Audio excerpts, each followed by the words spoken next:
म्हणजे कसं? जर याच्या मागे घातपात असेल हं. आणि जर याच्या मागे काही घडामोडी घडून आल्या नाही, असतील, तुम्ही गद्दार शब्द वापरलात. गद्दारी प्रत्येकाच्या सोबत गद्दारी होतच असते ना. नाही, मी गद्दारी- परत सांगतोय, मी ऐका- परत ऐका, सांगतो. अमोल मिटकरी, तुम्ही फार महत्त्वाचा शब्द वापरला इथे की सुनेत्रा पवार या त्या गद्दारांना सोडणार नाहीत. बरोबर.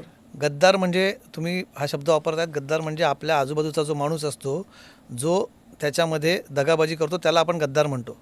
ऐका, त्या प्रश्नाचं विश्लेषण तुम्हाला सांगतो. आम्हाला अजितदादाच्या विमानाचा घातपात झाल्याचा संशय पहिल्या दिवसापासून आहे.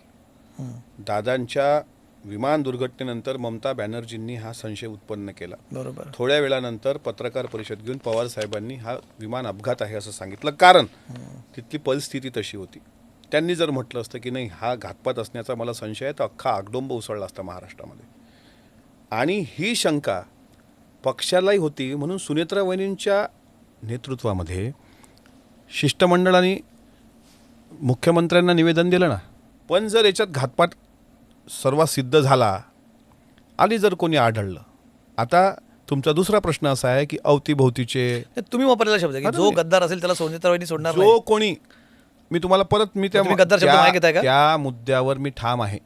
गद्दार शब्दावरती. जर याच्यामध्ये घातपात असेल आणि जर तो घातपात घडून आणला असेल, त्याला राष्ट्रवादी काँग्रेस पक्षाचा कार्यकर्ता आणि सुनेत्रा वहिनी सोडणार नाहीत. नाही, तुम्ही तो गद्दार शब्द मागे घेताय, तर वगळताय तुम्ही आता. नाही, मागे घेण्याचा काय प्रश्न येणार आहे? मग तुम्ही म्हटलात की जो गद्दार असेल, मी तुम्हाला सांगितले गद्दाराची व्याख्या नाही, काय. बघा, तुमच्या लेखी गद्दाराची व्याख्या माझ्या लेखी नाही, मी ही सांगतो जनरल ना. व्याख्या आहे ना. गद्दार असेल तो कुठलाही असो, अंतर्बाह्य गद्दार असतात ना. घरातलाच माणूस गद्दार असावा असं कशाला?